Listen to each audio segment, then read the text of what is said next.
இன்னைக்கு 30லேருந்து 35 வயசு இருக்கிற இளைஞர் ஜாப்ஸை மாறிக்கிட்டே இருப்பாங்க. ஸோ அவங்க மேஜராக பண்ணுற தப்பு என்னன்னு சொன்னால், பிஎஃப் அமௌண்ட்டை என்ன பண்ணிடுறாங்கன்னா, ஒரு வேலை முடிஞ்சதுக்கப்புறம் அதை வித்ட்ரா பண்ணிடுறாங்க. இன்றைக்கி 8.2% சேஃபஸ்ட் ஈல்டுங்கிறது எங்கேயுமே உங்களுக்கு கிடையாது. இந்த நியூ டேக்ஸ் ரிஜைம் மூலமாக மாறுற பட்சத்தில் உங்களுக்கு ஒரு பெரிய அட்வான்டேஜ் இருக்குது இந்த என்பிஎஸ்ல. இன்கேஸ் நீங்கள் 25லேருந்து 30 வயசு வரைக்கும் நீங்கள் எந்த பணமும் சேர்க்கலை அப்படின்னு சொன்னால், மினிமம் 1 கோடியாவது டேர்ம் இன்சூரன்ஸ் எடுத்துக்கணும். ஏன் 1 கோடின்னு சொன்னால்,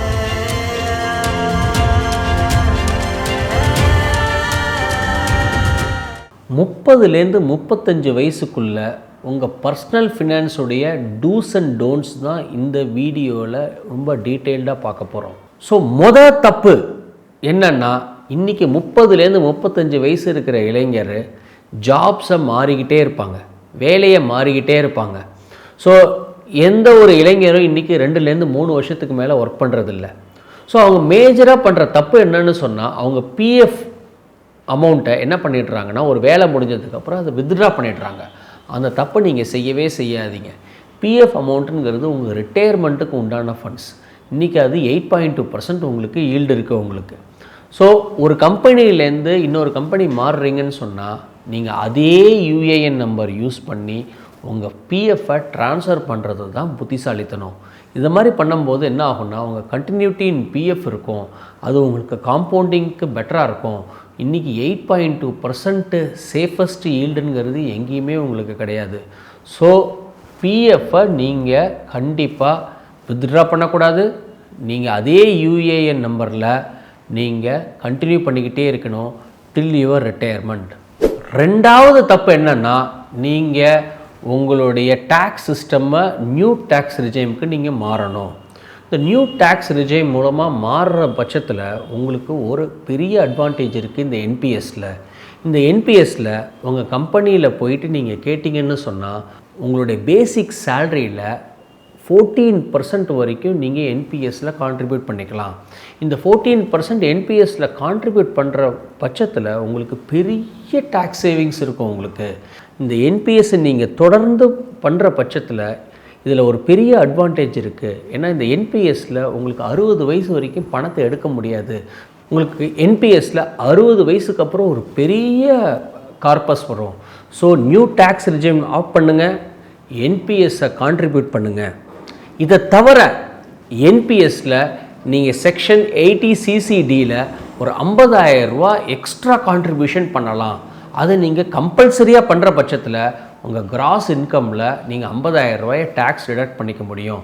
ஸோ எம்ப்ளாயர் மூலமாக கிடைக்கிற ஒரு 14% ப்ளஸ் நீங்கள் அடிஷ்னலாக ஒரு 50,000 ருபீஸ் கான்ட்ரிபியூஷன், இது ஒரு பெரிய டேக்ஸ் சேவிங்காக இருக்கும்.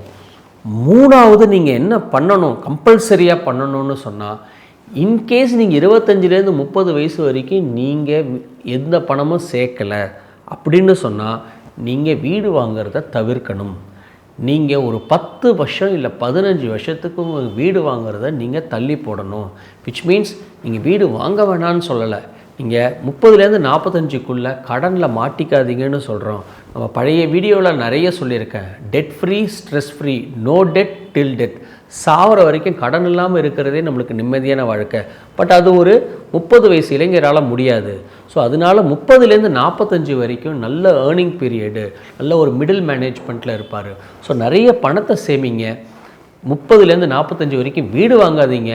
45 வயசுக்கு மேலே நீங்கள் வீடு வாங்கிக்கலாம். அது வரைக்கும் நீங்கள் வாடகை வீட்டில் இருக்கிறது ஒன்றும் கௌரவ குறைச்சல் கிடையாது. நாலாவது, ஸோ 30 வயசு இளைஞர் இல்லை 35 வயசுக்குள்ளே அவருக்கு கல்யாணம் ஆகியிருக்கும்.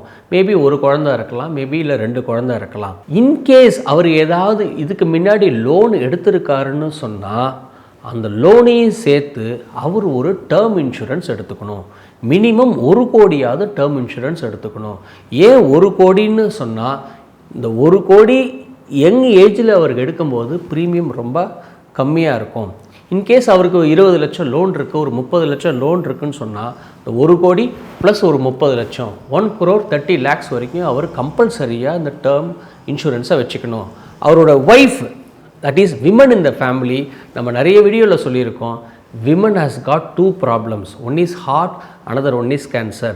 WHO சொல்கிற ரிப்போர்ட் படி பார்த்தீங்கன்னா உங்கள் வீட்டில் 30லேருந்து 50 வயசுக்குள்ளே இருக்கிற விமன் இந்த ஃபேமிலி அவங்களுக்கு மேஜராக ப்ராப்ளம் வருது இந்த ஹார்ட் இல்லைன்னா கேன்சர். யூஷுவலாகவே பெண்களுக்கு முட்டி வலி, ஃப்ரோசன் ஷோல்டர், மெனோபாஸ் இதெல்லாம் ரொம்ப காமன் ப்ராப்ளம். ஆனால் ஒரு லைஃப் த்ரெட்டனிங்காக ப்ராப்ளம் வருது இந்த ஹார்ட்டு இல்லைன்னா கேன்சர். ஸோ அதனால் உங்கள் வீட்டில் விமன் இருந்தாங்கன்னா உங்கள் கம்பல்சரியாக ஹார்ட் அண்ட் கேன்சர்னு ஒரு லைஃப் இன்சூரன்ஸில் ஒரு பாலிசி இருக்குது. அதை நீங்கள் கம்பல்சரியாக எடுத்துக்கணும். இதோடைய ப்ரீமியம் ஒரு 3000 இல்லை 4000 தான் வரும். 5வது என்ன பண்ணணுன்னா, உங்கள் கம்பெனியில் உங்களுக்கு ஹெல்த் இன்சூரன்ஸ் கொடுத்துருந்தாலும் நீங்கள் செப்பரேட்டாக ஒரு ஹெல்த் இன்சூரன்ஸ் எடுத்துக்கணும். உங்களுக்கு மட்டும் எடுத்துக்கக்கூடாது. ஒரு ஃபேமிலி ஃப்ளோட்டராக நீங்கள் ஒய்ஃபு, குழந்தைங்க, ஒரு குழந்தைய 2 குழந்தைய எல்லாரையும் சேர்த்து ஒரு ஃப்ளோட்டர் பாலிசியை அட்லீஸ்ட் ஒரு 7 lakhsக்கு வச்சுக்கணும். இது போதுமானு கேட்டால் இது உங்கள் இன்கமுக்கு தகுந்த மாதிரி. உங்கள் ஹையர் இன்கம் இருக்குதுன்னு சொன்னால் நீங்கள் ஒரு சூப்பர் டாப்அப் எடுத்துக்கலாம். 25 லட்சம் சூப்பர் டாப்அப் எடுத்துக்கலாம். Which means 7 lakhs + 25 lakhs. அப்படிங்கிற பட்சத்தில் உங்களுக்கு 30 லட்ச ரூபா வரைக்கும் ஹெல்த் இன்சூரன்ஸ் இருக்கும். இந்த டாப்அப் பாலிசிங்கிறது ரொம்ப சீப்பான பாலிசி. ஃபியூ தௌசண்ட்ஸ் கூட நீங்கள் கட்ட மாட்டீங்க. இந்த பேசிக் ஹெல்த் இன்சூரன்ஸ் உங்களுக்கு கொஞ்சம் ஜாஸ்தியாக இருக்கும். இது மட்டும் உங்களுக்கு பத்தாது. ஏன்னா உங்கள் அப்பா அம்மா அவங்களுக்கும் நீங்கள் என்ன பண்ணணுன்னா இந்த ஹெல்த் இன்சூரன்ஸ் எடுத்துக்கணும். அதை தவிர உங்கள் வீட்டில் மாமனார் மாமியார் விச் இஸ் இன்லாஸுக்கும் இருந்தாங்கன்னா அவங்களுக்கும் நீங்கள் சேர்த்து இந்த ஹெல்த் இன்சூரன்ஸ் எடுத்துட்டிங்கன்னு சொன்னால் உங்களுடைய சேமிப்பு எதுவுமே கரைஞ்சு போகாது.